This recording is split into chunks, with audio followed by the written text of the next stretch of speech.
त्यांनी खोटं बोलून आमची फसवणूक करून त्यांनी पूर्ण प्लॅनिंगने आमचं घात केलेला आहे. लग्नानंतर पण त्यांनी आधी सांगितलेल्या सगळ्या गोष्टी वेगळ्या होत्या आणि लग्नानंतरचं पूर्ण चित्रच वेगळं होतं. त्याच्यामुळे प्रत्येक दृष्ट्या आर्थिक, मानसिक, शारीरिक, भावनात्मक छळ असा गीतेश आणि त्याच्या पूर्ण परिवाराकडून करून 7 वर्ष ही सतत माझी छळवणूक करून त्यांनी माझा आणि माझ्या फॅमिलीचा पूर्ण घात केलेला आहे. काही विनायक राऊतांनी आता तुम्ही बोलण्याआधी प्रतिक्रिया दिली. त्यांचं म्हणणं असं आहे की जर का 2022ला घटना घडली तर 2026ला उघडावं लागलं. दुसरं, आई वडील सोबत होते, मग त्यांना कोणी त्यावेळी तक्रार देण्यापासून थांबवले होते. तिसरं, टेरेस फ्लॅट, महिना 2 लाख रुपये आणि 10 कोटी रुपये हे संबंधित तुमच्याकडनं मागितले जात होते आणि दिले नाही म्हणून हे आरोप केले जातात विनायक राऊत म्हणतात.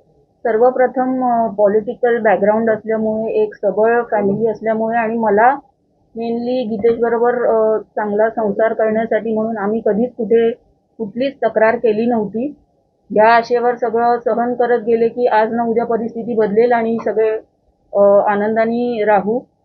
पण असं काही घडलं नाही आणि ज्या गोष्टी त्यांनी फ्लॅट, पैसे वगैरे जे काही सांगितलेलं आहे ते नितांत खोटं आहे. कारण त्यांनी जो छळवणूक माझी केलेली आणि प्रत्येक गोष्टीत त्यांनी जे शाब्दिक सुनावणी किंवा मारहाण करून जे त्यांनी माझ्याबरोबर केलेलं आहे ते लपवण्यासाठी आता ते सगळं हे खोटं स्टेटमेंट मीडियासमोर देत आहेत. ते अघोरी कृत्य म्हणतात. महाराष्ट्रामध्ये आणि जादूटोणा बंदी विधेयक आहे, त्याची अंमलबजावणी केली जाते. तर तुम्हाला काय सांग, कशा पद्धतीने अघोरी प्रयोग तुमच्यावरती केले गेले आणि त्यांना किती कठोर शिक्षा झाली?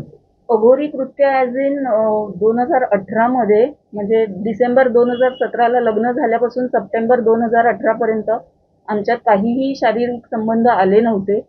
त्याच्यासाठी आमच्या फॅमिलीजनी बसून बोलणी केली आणि असं ठरलं होतं की गणपतीवरून आल्यानंतर या गोष्टीवर काम करायला सुरू करू. पण गणपतीवरून आल्यानंतरच एक थोडक्यात अशी घाबरण्याची घटना झाली, ज्याला त्यांनी असं अघोरी सगळ्या ह्याचं इलाजांचं स्वरूप दिलं की ते अक्षरशः सप्टेंबर 2018 पासून 22 सालापर्यंत ते त्यांनी सुरू ठेवलं, ज्याच्यात हे अघोरी कृत्य प्लस माझं मेडिकल ट्रीटमेंट्स ज्या त्यांनी केल्या, हायपोथायरॉइड असूनही त्यांनी मला जे अँटी डिप्रेसंट्स वगैरे दिले त्याच्यामुळे मला सर्वोपरीने त्यांनी प्रचंड त्रास दिलेला आहे. अघोरी कृत्य काय केलं?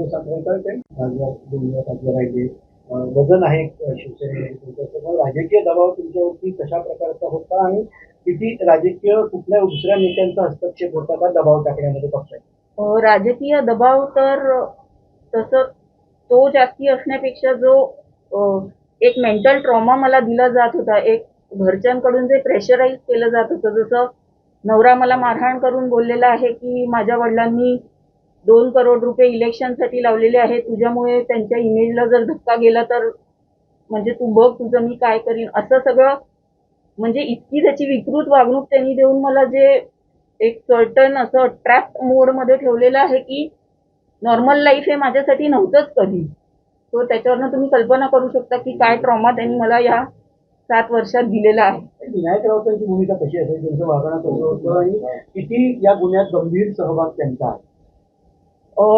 स्पष्टच सांगायचं तर विनायक राऊत हे त्यांच्या दुसऱ्या पत्नीबरोबर आणि मुलीबरोबर दुसऱ्या घरात राहतात. आम्ही ह्या घरी राहतो जे झोपडपट्टीत आहे आणि आम्हाला लग्नाच्या बोलणींपासून आम्हाला कधीही सांगण्यात आलं नव्हतं की दुसरं घर हे झोपडपट्टीत आहे. आणि विनायक राऊत हे नवरात्रीच्या घट बसतो त्या दिवशी आणि घट उठतो म्हणजे दसऱ्याच्या दिवशी फक्त त्याच 2 दिवशी आमच्या घरी यायचे. इतर वेळी ते कधीही आमच्या घरी आले नाहीत आणि ते फोनवरनं मला अमुक गोष्ट कर, तू ही जबाबदारी घ्यायला पाहिजे, तू ती जबाबदारी घ्यायला पाहिजे. पण त्यांनी त्यांच्या मुलाला, त्यांच्या बायकोला कुठलीही गोष्ट समजावून सांगितली नाही आणि ते फोरफ्रंटवर कधी आले नाही, ज्याच्यामुळे यांचा दोघांचा अजून राग आणि ते सगळं फ्रस्ट्रेशन आपण बोलू शकतो ते त्यांनी माझ्यावर अजून व्यक्त केलं. एक कुटुंब प्रमुख म्हणून जसं माझ्या सासऱ्यांनी हे सगळं सांगायला पाहिजे होतं त्या दोघांना, ते त्यांनी कधीही केलेलं नाही. अघोरी कृत्यात किती पार्श्वभूमी राजकीय आहे, काय अघोरी कृत्य केलं?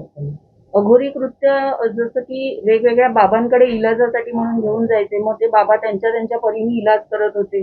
कोण जिवंत कोंबडा अंगावरून उतरवत होता, कोण कणकेच्या भावल्या, तांब्याची तार, मांसाचे तुकडे घेतलेले माझ्या अंगावरचे न धुतलेले वापरलेले कपडे घेऊन केसावरचे डोक्यावरचे केस ओढून अशा सगळ्या गोष्टी वापरून उतारे करत होते.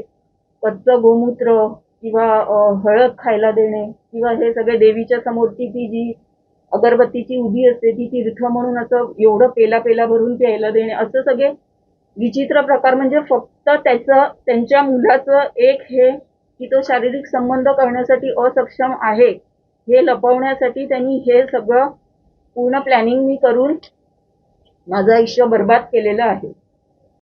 He used to enter the washroom and check if I am lying or this is a true thing, क्योंकि उनके यहाँ मेंसेस रिलेटेड भी बहुत पुराने प्रैक्टिसेस फॉलो होते हैं. एंड हर चीज में जैसे कपड़े क्या पहनना है, खाना क्या खाना है, बहुत चीजों में I can say in everything उन्होंने मुझे बहुत तंग किया है, बॉडी शेमिंग किया है. उसके बाद ये जो अघोरी जो कुछ भी है उसके बारे में भी सिर्फ उनके लड़के का ये छिपाने के लिए उन्होंने मुझे इतना ट्रॉमेटाइज किया कि I used to be like a drug addict की पूरा दिन पूरी रात में सिर्फ वो नशे में रहती थी. फिर एंटी डिप्रेसेंट स्टार्ट भी वही हो रहा था. आई वॉज गेनिंग वेट हर चीज में. मतलब मैं I was just a puppet in their hand. बाबांकडे घेऊन गेले किंवा विनायक राऊत हे स्वतः तिथे उपस्थित होते किंवा असायचे?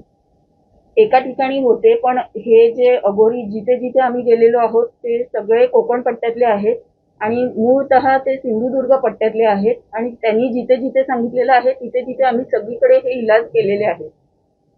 पण अजूनही विनायक राऊत म्हणतात पैसे पाहिजे होते, टेरेस फ्लॅट पाहिजे होता, दर महिन्यात 2 लाख पाहिजे होते दर म्हणून महिना केलं. 5 लाख गाडी आणि 12 कोटींची तुम्ही मागणी केली होती आणि ते नाही केलं म्हणून तुम्ही आरोप करता. एवढे वर्ष म्हणून गप्पा बसला होता तुम्ही असं.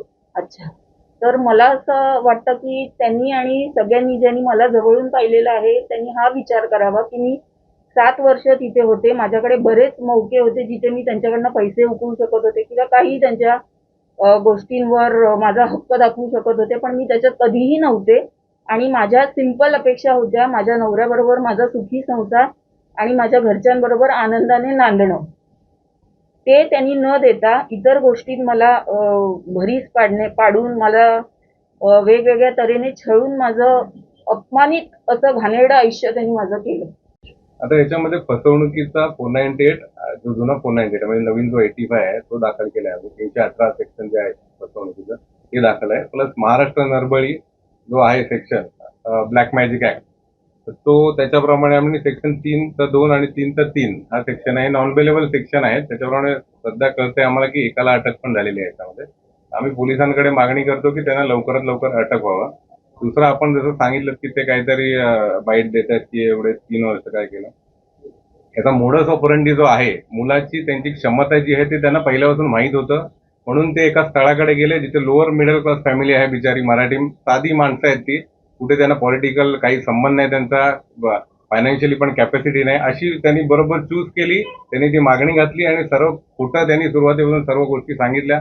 तशीच आमची FIR फसवणूक केली आणि त्यांनी असं बघितलं की ते जाऊन पुढे जाऊन काही करणार नाहीत आणि त्याच्याप्रमाणे त्यांनी वेळोवेळी अघोरी कृत्य जबरदस्ती त्या बाबांकडे घेऊन गेले. एका इन्सिडेंटमध्ये त्यांनी फ्लॅटवर पण एका बाबाला बोलवलं, जो इकडचा मुंबईचाच आहे, कुठला कुर्ल्याचा आहे. अशा प्रकारे त्यांनी वेगवेगळ्या कृत्या केल्या जेणेकरून ह्यांच्यावर मानसिक दबाव येईल आणि स्वतःमध्येच काहीतरी कमी आहे. हे सायकोलॉजिकल याला हे म्हणतात की एखाद्या माणसाला किंवा एका व्यक्तीला तुमच्यामध्येच कमी आहे, तुमच्यामध्ये कमी, मग तो दुसऱ्याला प्रश्नच विचारत नाही. असं करून सर्व जे भांडं यांचं लपवायचं होतं त्याचा प्रयत्न केला गेला आणि त्याच्यानंतर एवढे दिवस सुद्धा ही शांत राहिली. कारण का, ते एवढे पॉवरफुल आहेत तिथे MP आणि आता त्यांचा जो हजबंड आहे तो आता नगरसेवक आहे, मोठ्या पक्षासाठी ते काम करतात. त्याच्यामुळे त्यांना कुठे आवाज भेटला नाही. ते जेव्हा माझ्याकडे आले एका सोर्समुळे तेव्हा मी त्यांना सांगितलं की काही घाबरायचं कारण नाही, कोणी असलं तरी न्यायाच्या पुढे कोणी मोठं नाहीये. त्याच्यामुळे आपल्याला जे आहे त्याच्यानंतर आपण FIR केली. पोलिसांनी चांगल्या प्रकारे त्याच्यात सपोर्ट केला. जे DCP साहेब आहेत प्रशांत कदम साहेबांनी पण आम्हाला आश्वासन दिले की यांच्यावर कारवाई करतील म्हणून. त्याप्रमाणे आता आज रोजी एक अटक पण झाली एका बाबाला, तर ते आज हजर करणार. आरोपी क्रमांक 2 FIR मध्ये विनायक राऊत आहे. हो, त्यांना अटक करावी त्वरित अशी तुमची मागणी आहे का? 100%. आणि असे जर लोकनेते असतील ज्याचं म्हणजे लिडरशिप मधनं काय, आत्ताच खराचं प्रकरण जेवढं मोठं आलं त्यात पॉलिटिशियनची काही नावं सुद्धा आलेली आहेत समोर.